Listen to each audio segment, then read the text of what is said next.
pelastus Matti ja tänne minä menen Hilvimetalle tonne minun pihalle.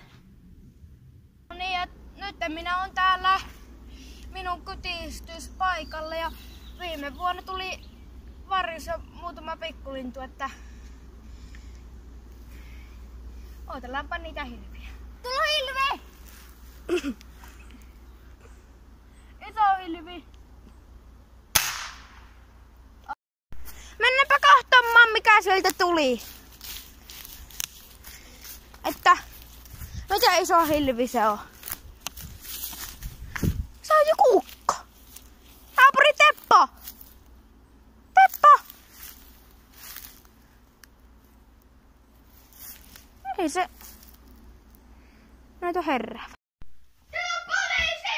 Laita kädet ylös välittömästi ja poistu asunnosta! Kiitti kun katsoit videon, paina tykkäystä ja tilaa kanavaa. Tällä kertaa ei tullut eläimiä, vaan vähän toisenlaista lihaa, niin